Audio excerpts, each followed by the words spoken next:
शङ्करं शङ्कराचार्यं केशवं बादराय नमः। सूत्रभाष्यकृतौ वन्दे भगवन्तौ पुनः पुनः। ईश्वरो गुरुरात्मेति मूर्तिभेदविभागिनी व्योमवद्व्याप्तदेहाय दक्षिणामूर्तये नमः। ॐ पूर्णमदः पूर्णमिदं पूर्णात् पूर्णमुदच्यते पूर्णस्य पूर्णमादाय पूर्णमेवावशिष्यते।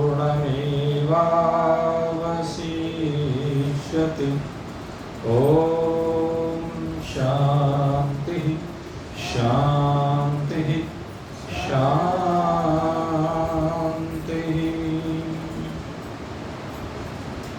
गोविन्दाय नमो नमः। श्रीकृष्णाय नमो नमः। नारायणाय नमोस्तुते। सद्गुरुदेवाय नमोस्तुते।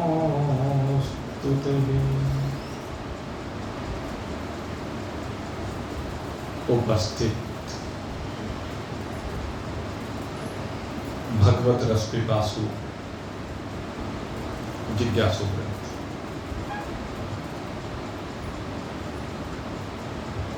कल इस विवेक चूड़ामणि ग्रंथ में गुरुदेव के उपदेश को प्राप्त करने के उपरांत जिस शिष्य को बौद्ध प्राप्ति हुई है वह गुरुदेव के सन्मुख अपने अनुभव का वर्णन प्रारंभ करता है और वर्णन प्रारंभ करते हुए गुरु की महिमा का गुणानुवाद करता है कि आपकी कृपा से मैं इस संसार सागर को उतर गया, संसार के सारे पाप ताप निवृत्त हो गए हैं और अब मैं आपकी कृपा से अपने स्वरूप में स्थित हूं और इस शरीर को पाकर के आपकी कृपा से मैं कृत हो गया। कृत से तात्पर्य होता है जो करने योग्य है, जब वह कर लिया जाता है तो कहते हैं कृत हो गया। ये शरीर जो भगवान ने कृपा करके हमें प्रदान किया उसमें करने योग्य केवल एक ही कार्य है कि अपने स्वरूप का बोध प्राप्त करें, इस संसार के बंधन से विरहित होकर के कहते नित्य आनंद को प्राप्त करें, अखंड आनंद को प्राप्त करें। जिसने प्राप्त कर लिया वह कृत हो गया, वह बंधन से मुक्त हो गया, असंग हो गया, शरीर की सीमा से बाहर निकल करके अशरीर हो गया।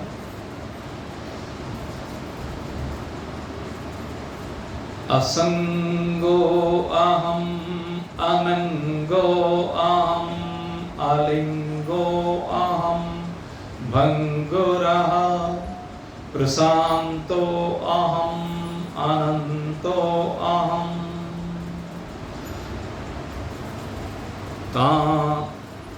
तांतो अहम चिरंतनः।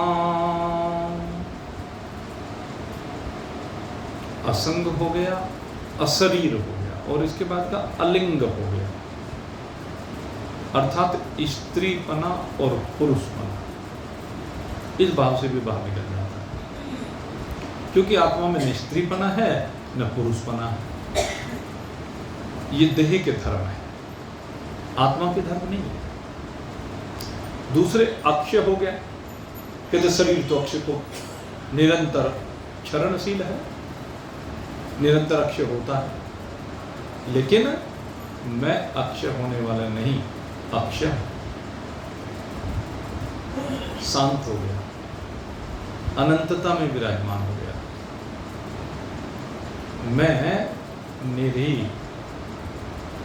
पुरातन, अकर्ता, अभोक्ता, अविकारी, अक्रिय,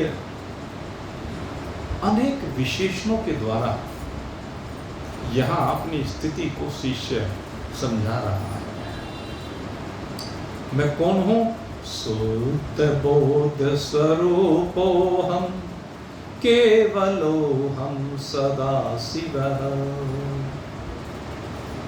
मैं शुद्ध बोध स्वरूप हूं।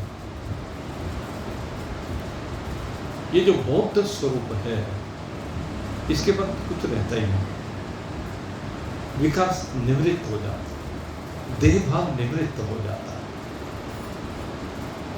अनेकता का भाव निवृत्त हो जाता है, केवल्यो भाव, केवल एकमात्र अकेला परमात्मा मात्र शेष रह जाता है।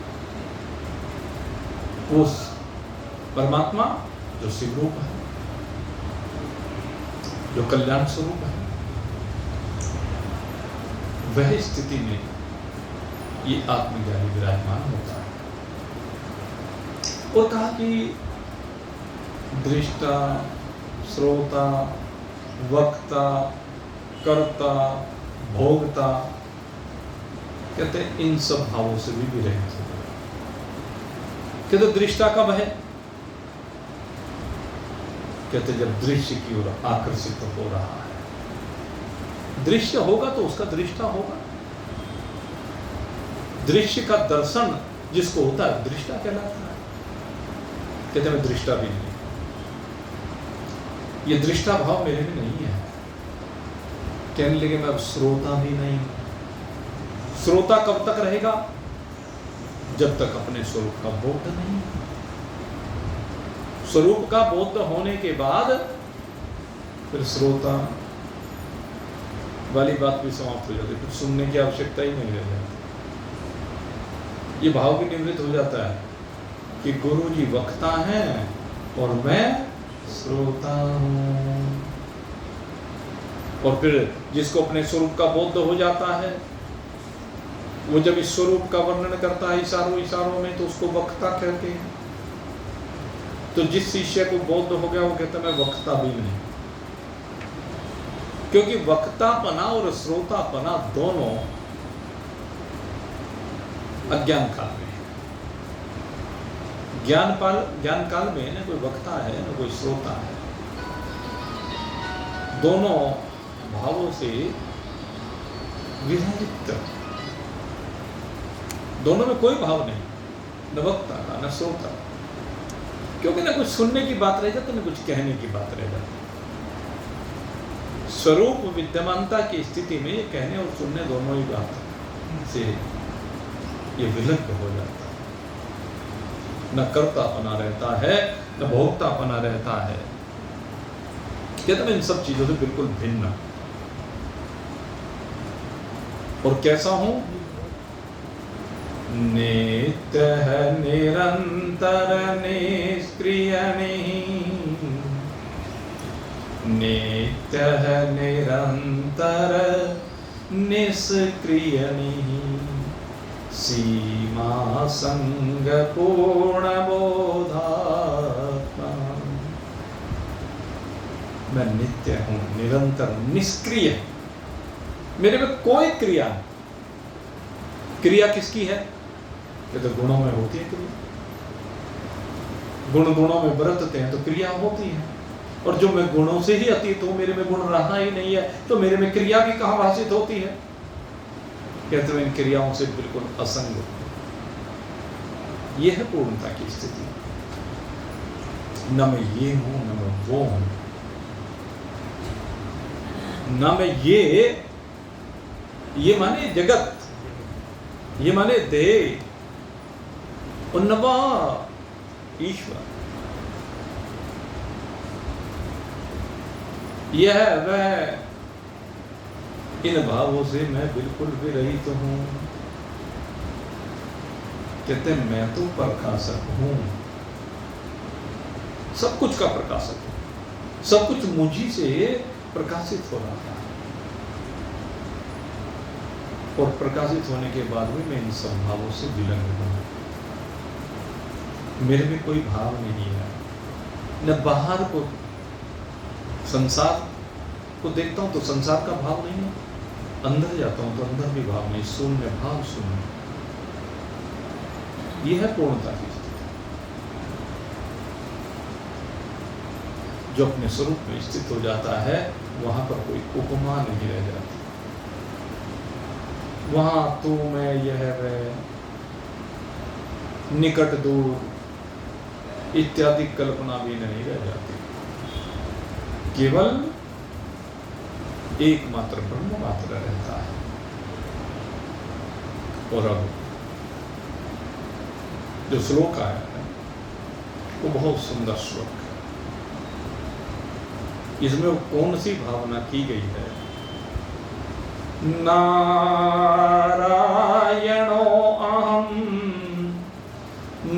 नरकांतको अहम पुरांतको अहम पुरुषो अहम ईशः अखंड बोधो हम शेष साक्षी निरीश्वरो हम निरहं च निर्ममः।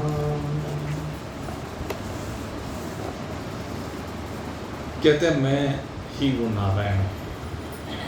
कौन सा नारायण?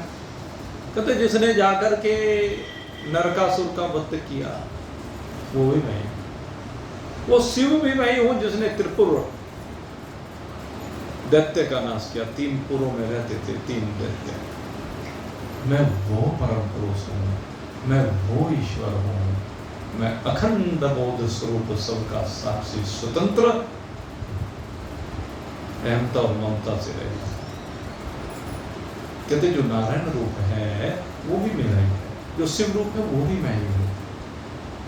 कहने का भाव यह है कि जो भी कुछ कहा सुना जा सकता है, जहां तक मन जा सकता है, वो गोचर जहां लगी मन जा, सो सब मैं ही जानो भाई। वहां तो पहले कहा सो सब माया जाना हो भाई, लेकिन यहाँ पर जब माया का बात हो जाता है तो वो सब पहले मैं ही, मेरे से भिन्न है ही नहीं, सबका आश्रय, सब कुछ, सब प्राणियों के अंदर भी बाहर भी एक मैं ही स्थिर हूं, मेरे से भिन्न और कोई पदार्थ है ही नहीं।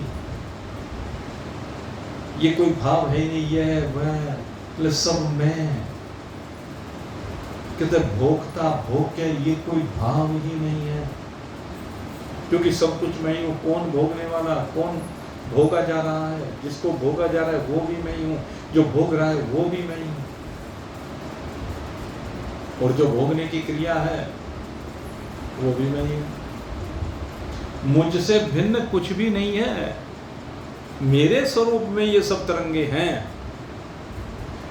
ज्ञाता ज्ञान ये की तरंगे, ज्ञाता ध्यान दे की तरंगे, प्रमाता प्रमाण प्रमेय की तरंगे, ध्याता ध्यान दे की तरंगे। कहते सारी जितनी भी तरंगे हैं वो सब मैं ही हूँ, मेरे में ही है। माया रूपी वायु के द्वारा मुझ में ही बड़े वेग के साथ ये सब तरंगे उठती रहती हैं और लय होती रहती हैं, उठती रहती हैं, बनती रहती हैं, बिगड़ती रहती हैं। ये सब मुझी से है, मुझसे भिन्न और कुछ भी नहीं। लेकिन मैं बिल्कुल निष्कल हूं, इनके तरंगों के बनने से, बिगड़ने से न हानि है न लाभ है। जैसे स्वप्न से जगने पर स्वप्न के पदार्थों के खोने का या मिलने का कोई सुख या दुख होता है क्या? कि तो उसी प्रकार से मैं इन हानि लाभ के कारण प्राप्त होने वाले सुख और दुखों से बिल्कुल विलग हूं।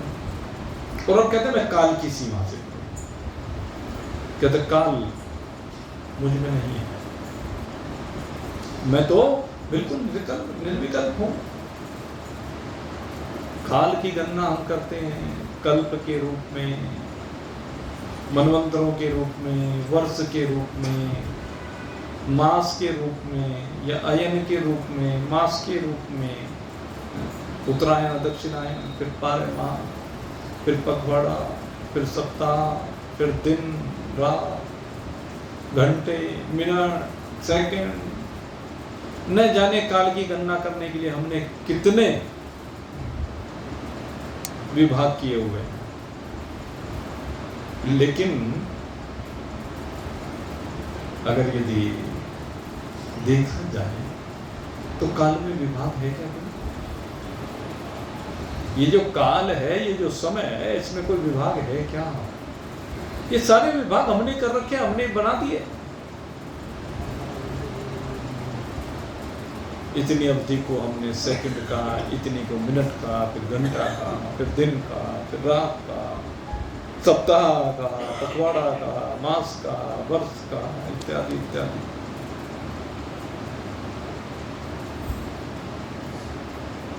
लेकिन काल में तो ये सब कुछ है नहीं। काल तो सदा वर्तमान रूप में विराजमान, वहां न भूत है न भविष्य है। ये सब कहना सुनना तो हमने अपनी सुविधा के लिए, अपनी लोक व्यवहार के लिए बनाया है। मुझ में कोई भी काल नहीं है। मैं इन कालों से, इन ऋतुओं में विभाजन हुआ है, इन महीनों में विभाजन हुआ है।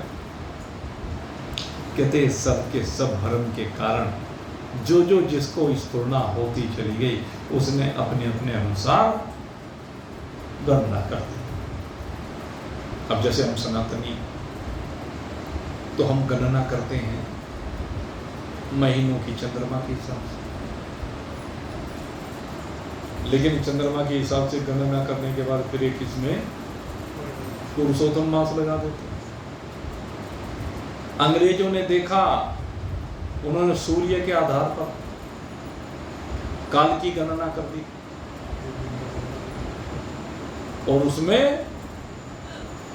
अच्छा एक बात बताओ, जनवरी के 31 दिन रखे, फरवरी के 28 दिन रखे, अपने उन्होंने कोई घटना चक्र को देखा और उसके आधार पर रख दिया। नहीं तो 31 के लिए मान लो कोई जरूरी है कि 12 महीने रखने थे साल में?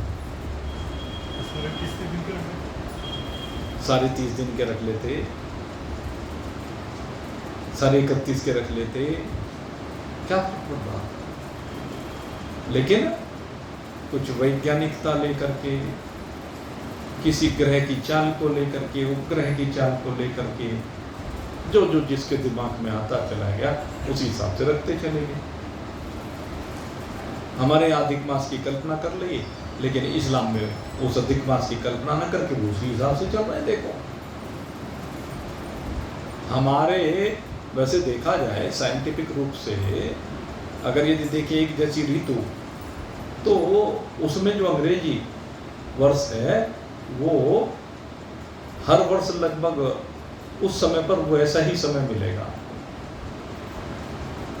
दूसरे हमारा जैसे वर्ष है, हमारे में थोड़ा सा अप डाउन होता रहता है। सावन कभी 10 दिन पहले आ गया, 20 दिन पहले आ गया, कभी 20 दिन बाद आ गया। 20 दिन का हेरफेर होता है, कभी भी आप देख लें 20 दिन की हेरफेर लगभग चलता है। लेकिन हमने अधिक मास रख करके उसको दूर कर दिया, इस्लाम में नहीं किया गया। तो क्या फर्क पड़ता? उनके भी महीने चल ही रहे, उनकी व्यवस्थाएं चल रही, उनके महीने उसी हिसाब से चल रहे, उनके विवाह शादियां उसी के हिसाब से हो रही।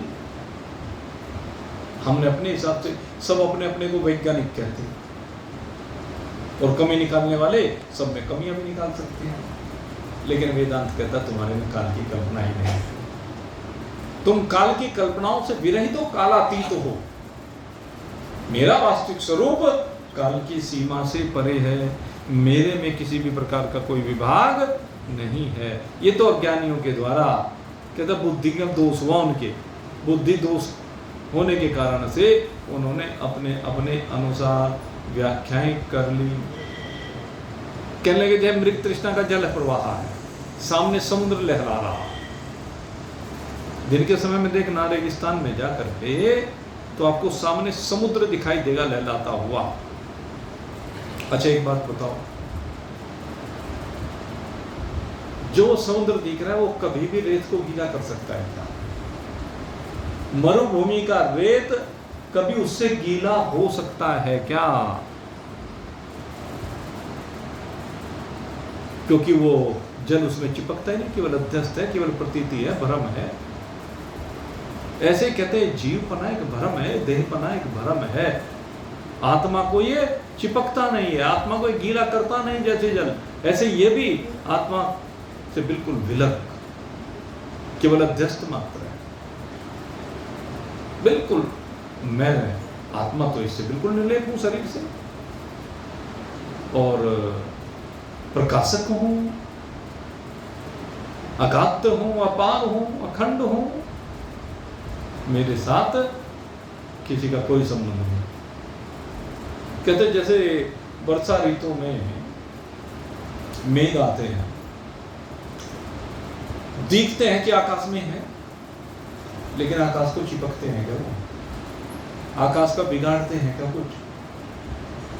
इसको इस तरह भी आप समझ सकते हैं कि आकाश में कितना ही अग्नि जल जाए, आकाश पर उसका कोई प्रभाव पड़ता है क्या? अग्नि कितनी अग्निकांड हो जाए। देखो आप अभी पीछे अमेरिका में कई हजार किलोमीटर के एरिया में आग लगी हुई थी, कई हजार, तहक रहे थे, बुरा हाल, लेकिन आकाश का कुछ बिगड़ा क्या? परमाणु बम छूट गया हिरोशिमा नागासाकी में, आकाश का कुछ बिगड़ा क्या? आकाश तो असंग है, आकाश नहीं चिपकता किसी से। आकाश में कोई भी आए जाए कुछ भी करे, आकाश अपनी प्रतिष्ठा में जो का तो अचल खड़ा रहता है। उसी प्रकार से हमारा ये आत्मा सदा ही अचल खड़ा हुआ है, इसका इस शरीर से कोई संबंध नहीं है, शरीर के धर्मों से कोई संबंध नहीं है। चाहे जागृति की अवस्था हो, चाहे स्वप्न की अवस्था हो, चाहे सुसुप्ति की अवस्था हो या समाधि की अवस्था हो, मैं आत्मा इन सब अवस्थाओं से बिल्कुल विलग हूं।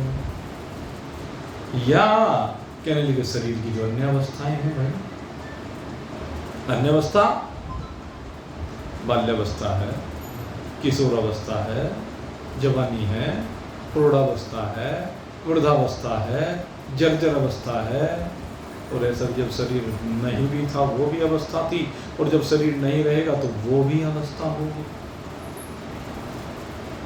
लेकिन कहते हैं मुझे आत्मा की इनमें तो कोई अवस्था नहीं है, आत्मा इन सबसे बिल्कुल विलग, आत्मा में कुछ नहीं है इनसे। आत्मा तो बिल्कुल अचल है, उपाधियों से विरहित है। अवस्थाएं शरीर की आती रहती हैं, जाती रहती हैं, लेकिन मैं तो बिल्कुल इन अवस्थाओं में अचल खड़ा रहता हूँ, स्थिर खड़ा रहता हूँ। जैसे पर्वत के ऊपर कितने आंधी तूफान आए कोई प्रभाव नहीं पड़ता है, ऐसे ही अडिग खड़ा रहता हूँ। मैं सदा बिल्कुल एक रस रूप से खड़ा रहता हूँ, मैं बिल्कुल निरवयव रूप से, मेरे में कोई अवयव नहीं है। अब अवयव, ये हाथ है जी, ये पैर है जी, ये आंखें हैं जी, ये कान है जी, ये नासिका है जी, ये धर्म किसमें है? ये शरीर के अवयव तो हैं, लेकिन आत्मा के अवयव नहीं है। तो मैं इसलिए बिल्कुल निरवयव हूं, कोई मेरे में विभाग नहीं है किसी प्रकार का, इन सबसे बिल्कुल विरहित हूं। मैं विषयों से भी अलग, शब्द, स्पर्श, रूप, रस, गंध, कहते हैं इन विषयों की प्रवृत्ति हो या निवृत्ति हो, न मैं विषयों में प्रवृत्त हूं न विषयों से निवृत्त हूं। मुझे न प्रवृत्ति की आवश्यकता है न निवृत्ति की आवश्यकता। मैं इन दोनों की सीमा से परे हूं। मैं तो निरंतर हूं, नित्य हूं, अखंड हूं, एक रस हूं। और मुझ में पुण्यानि पापानि निरंद्रियसः निश्चेतसो निर्विकृतिर्निराकृतिः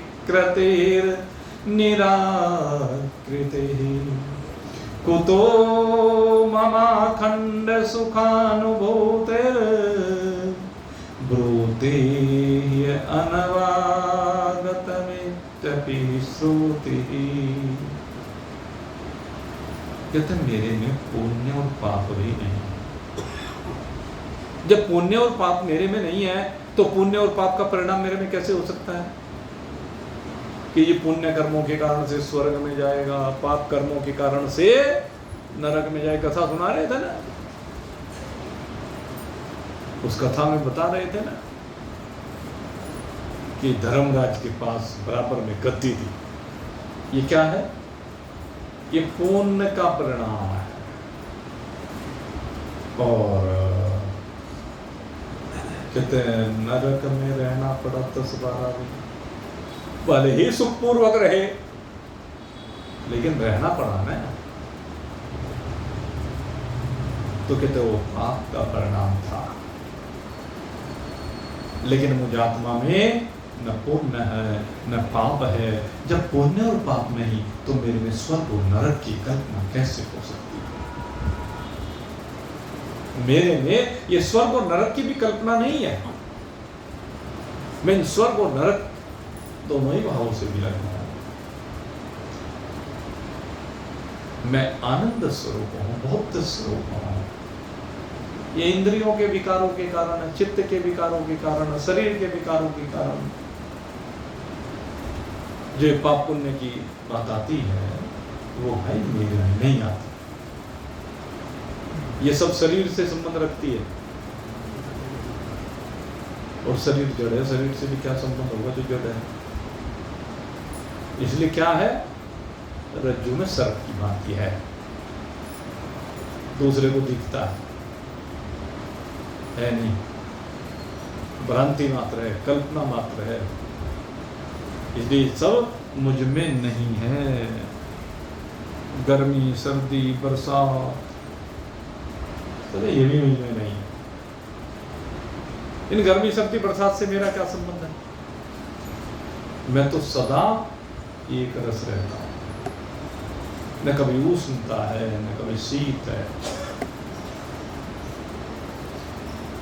मैं हर समय एक रस हूं।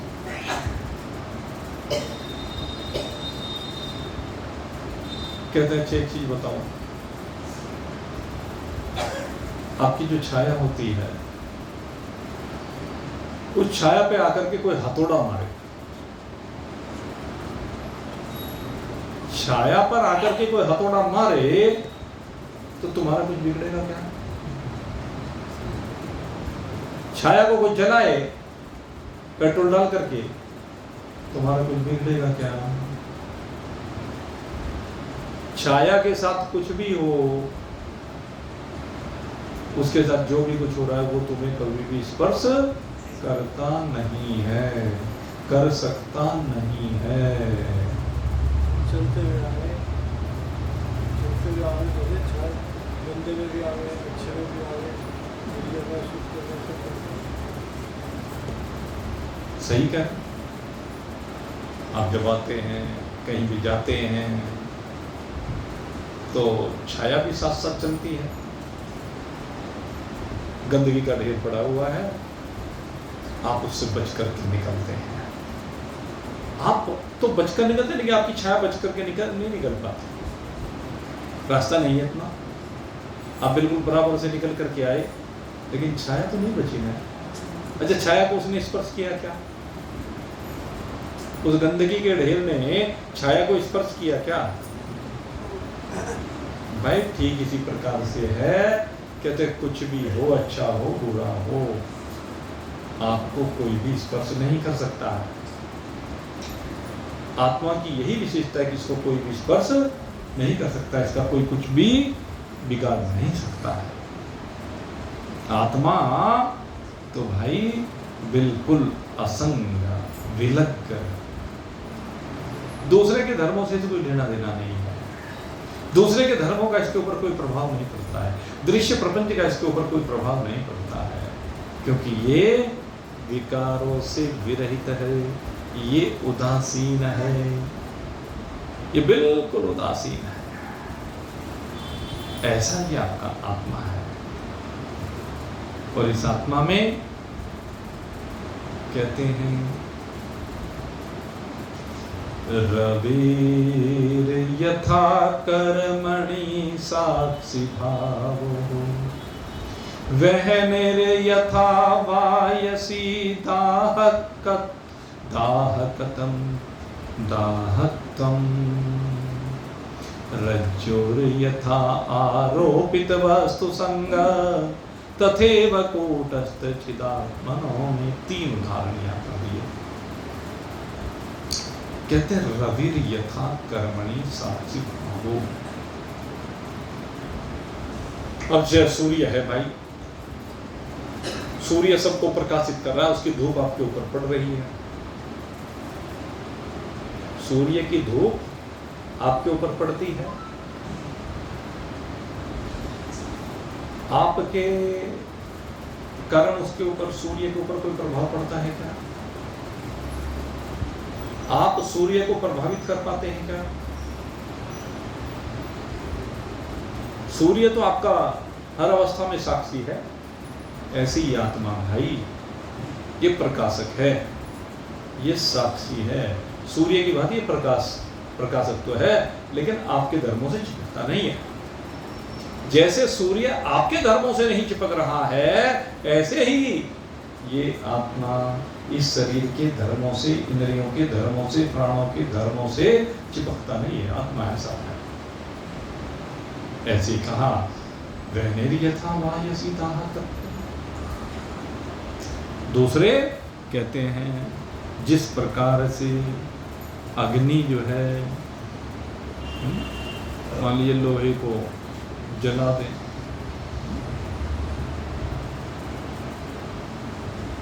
वो उसे अग्नि जलाती है लोहे को, लोहे के ऊपर प्रभाव है, अग्नि के ऊपर लोहे का कोई प्रभाव पड़ता है क्या? लोहा अग्नि का कुछ बिगाड़ पाता है क्या? कहते हैं उसी प्रकार से शरीर रूपी लोहा इस आत्मा को प्रभावित नहीं करता, इसका कुछ बिगाड़ता नहीं है। जैसे रस्सी में दिखने वाला सर्प, रज्जुर यथा आरोपित वस्तु संगस, रस्सी में दिखने वाला सर्प रस्सी का कुछ बिगाड़ता है क्या? सर्प शरीर है, रस्सी आपका आत्मा है, उसका कुछ नहीं बिगड़ता है। कहते ठीक इसी प्रकार से मुझ कूटस्थ चेतनात्मा का विषयों में साक्षी भाव है, ये विषय मेरा कुछ भी बिगाड़ नहीं सकते। विषय की जैसी भी प्रवृत्तियां है स्वाभाविक है, लेकिन मुझ आत्मा उन विषयों से कोई लेना देना नहीं है। उन विषयों के कारण मेरे में कोई क्रिया हो सकती नहीं है। क्यों? कहते कर्तापि व कार्यतापि नाहं, भोक्तापि व भोज्यतापि नाहं, दृष्टापि व दृश्य दृष्टापि व दर्शितापि नाहं, सोहम स्वयं ज्योतिर नित्यगात्मा। मेरा स्वभाव कैसा है? कहते ना तो मैं कुछ करने वाला हूं, कर्तापि व कार्यतापि नाहं, न करने वाला हूं न कराने वाला हूं। करना और कराना दोनों ही भाव मेरे में नहीं। आत्मा इन दोनों भाव से बिल्कुल विलय है। कहते हैं ना भोगने वाला हूं ना किसी को भोगवाने हूं। आत्मा कैसा है? आत्मा कुछ नहीं भोगता, और ये जो भोगने वाली बात आती है या करने वाली बात आती है, ये जीव में आती है जब तक अज्ञान काल है। सिद्ध अवस्था में नहीं, साध्य अवस्था में। साध्य अवस्था में ये सब चीज रहती है, करने की बात, करवाने की बात, भोगने की बात, भुगवाने की बात। लेकिन जैसे ही अपने स्वरूप में विराजमानता होती है, फिर न करने की बात रहती है, न करवाने की बात रहती, न भोगने की बात रहती, न भुगतवाने की बात रहती है। और फिर दूसरी एक भाव और कहा है, तीसरा कि न तो मैं कुछ देखने वाला हूं, न किसी को दिखाने वाला, न मुझे कुछ दिख रहा। क्यों नहीं दिख रहा है? कि तो मुझे आत्मा से भिन्न कुछ हो तो मुझे कुछ दिखाई दे। जब सर्वत्र एक ही आत्मा है, उस आत्मा के अलावा और कुछ भी नहीं है, तो कौन देखे, किसको दिखाए? क्योंकि जब मुझे एक से अलग कोई दूसरा है ही नहीं, तो दिखाए किसे? जब मैं एक अकेला हूं तो मैं किसको दिखाऊं? अहम एक को निरंजन है। जब एक ही निरंजन में हूं तो मुझ में किसी को देखने और दिखाने की बात भी रहती नहीं है। अब आगे कहते हैं, जिस प्रकार उपाधि के चंचल होने पर मंदबुद्धि पुरुष औपाधिक प्रतिबिंब की चंचलता का विवरूप सूर्य में उठा। एक उदाहरण, सूर्य अंतरिक्ष में चमक रहे हैं और आप जो है सूर्य को एक घर में किसी बर्तन में जल रखा हुआ है, उसमें सूर्य दिखता है ना, कैसा दिखता है? जल में चंचल सूर्य दिखता है, चंचल चंद्रमा दिखता है, चंचल तारागण दिखाई देता। अच्छा, है क्या चंचल? सूर्य चंचल है क्या? लेकिन जो सूर्य का प्रतिबिंब उस जल में भास रहा है, उसमें चंचलता दिख रही है, उसमें क्रिया दिख रही है, वो हिलता डुलता दिख रहा है। दिखता है कि नहीं? थाल में जल भर करके देख लेना भाई, सरोवर के जल में देख लेना भाई, नदी के जल में देख लेना भाई, समंदर के जल में देख लेना भाई। चंचलता किस में है? जल में चंचलता है, सूर्य में चंचलता नहीं है। सूर्य स्थिर है, चल है। कहते ठीक उसी प्रकार से चंचलता मन में हो सकती है, शरीर में हो सकती है, लेकिन मुझ आत्मा में कोई भी चंचलता नहीं है। मैं समस्त चंचलताओं से विरहित हूँ, समस्त क्रियाओं से विरहित, बिल्कुल निष्क्रिय हूँ, अक्रिय हूँ। मेरा इन धर्मों से, इनके धर्मों से कुछ भी लेना देना नहीं है, न घड़े से, न घड़े में भरे हुए जल से मेरा कुछ भी लेना देना बनता नहीं है। ये जितने भी भाव हैं, ये सारे के सारे भाव कल्पना मात्र हैं। ये कर्ता भोक्तापना तो है ही, लेकिन यहां पर एक बात और कही, कि बंधन और मुक्ति बना, बंधन भी और मुक्ति भी, ये सब भी क्या है? बुद्धि की कल्पना है भाई। मुक्ति कब तक है? मुक्ति को कब तक कहा जाएगा? जब तक जिज्ञासु को अपने स्वरूप का बोध नहीं होता। और बोध होने पर जैसे ही वो शरीर के भाव से मुक्त हुआ, इस अज्ञान अविद्या से मुक्त हुआ, अपने आप को जो देह इंद्रिय प्राण अंतःकरण इत्यादि अनुभूत कर रहा था, इनसे मुक्त हुआ, तो फिर तो अपने स्वरूप में आ गया। जो इनसे मुक्त होने की प्रक्रिया, उसी को मुक्ति कहा गया है। जब आप विषयों की सीमा से बाहर निकल जाए, देह की सीमा से बाहर निकल जाए, देह के धर्मों से बाहर निकल जाए, जगत के धर्मों से बाहर निकल जाए, उसी का नाम तो मुक्ति है। और जब इस स्थिति में आ गया तो फिर ये रहती नहीं। मुक्ति होने के बाद मुक्ति नाम की कोई चिड़िया नहीं रहती। मुक्ति कब तक है? जब तक हुई नहीं। और जब हो गई तो जाना तो तुम्हारी कोई क्या, परमात्मा को जान करके परमात्मा हो जाता, और कुछ रहता ही नहीं। एकमात्र परमात्मा शेष रह जाता है। तो इस प्रकार से मेरे में न बंधन है न मुक्ति है। ये सारे के सारे विकार प्रकृति में कहते हैं चाहे कितने भी विकार क्यों ना हो, एक विकार हो, 10 हो, 100 हो, 1000 हो, लाख हो, मुझे क्या लेना देना, मुझे आत्मा का क्या संबंध है। अव्यक्त से लेकर के स्थूल जगत पर्यंत जो भी कुछ ये विश्व दिखाई दे रहा है, प्रतीत हो रहा है, ये सारा का सारा कहते जो भी कुछ प्रकट हो रहा है, जो भी दिख रहा है, अव्यक्त से लेकर के वो सारे का सारा वास्तविकता ये है कि एक ब्रह्म ही है। ब्रह्मा अद्वैतम यत देवास्मि, कहते सारे का सारा ब्रह्म ही है और वही मैं हूं। मैं वही ब्रह्म हूं जिसने सबको आधार दिया हुआ है। ये अनंत कोटि ब्रह्मांड जिसमें टिके हुए हैं, उन सब का अस्तित्व जिससे है, उन सब का प्रकाशक जो है वो मैं ही हूं। और ये नहीं कि कभी होता हूं, कहते सदा ही हूं भाई, मैं सदा नित्य। ये कभी वाली बात नहीं है। मैं सदा ही सबका प्रकाशक हूं, सबका अस्तित्व मुझी से है, सब में मैं ही रहता हूं। दूसरे को पता नहीं लगता क्योंकि माया है। लेकिन जब मेरी माया निवृत्त हो जाती है, मुझे अपनी अंतरात्मा में ही अपने आप की प्रतीति हो जाती है, अनुभूत हो जाता है कि मैं अद्वितीय ब्रह्म हूं, तो फिर कहते सारे भेदों से बाहर निकल जाता हूं। भेद है ही नहीं, सारी क्रियाओं से बाहर निकल जाता हूं, सारे विकारों से बाहर निकल जाता हूं, सब कलाओं से बाहर निकल जाता हूं और उस निराकार, निर्गुण, अविनाशी, निर्विकल्प, नित्य, निरालंब, अद्वितीय, सर्व प्रकाशक, सब में रहते हुए सबसे परे, सबका आत्मा,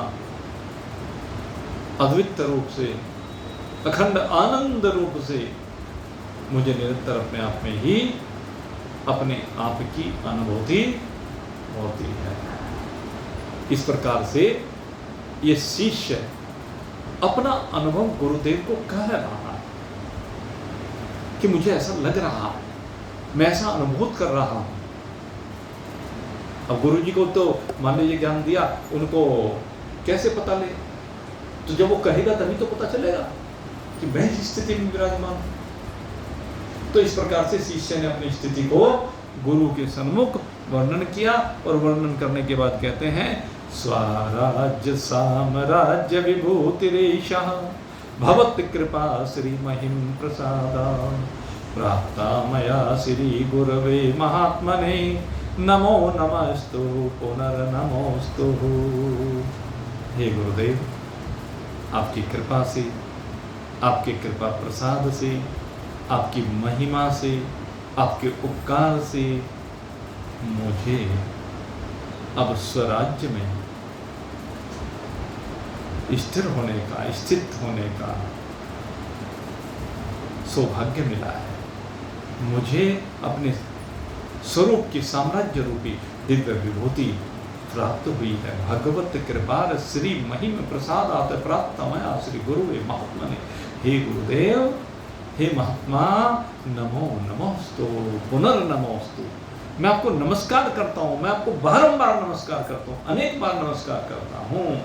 हे गुरुदेव, ये सब आपकी कृपा है, जिसके कारण से ये माया से प्रतीत होने वाला जितना भी जो मेरे में जन्म, जरा आदि, व्याधि, मृत्यु आदि अब से पहले भास रहा था, मैं संसार में भटक रहा था, अनेक अनेक प्रकार के संतापों से संयुक्त था, अहंकार रूपी व्याग मुझे व्यथित कर रहा था।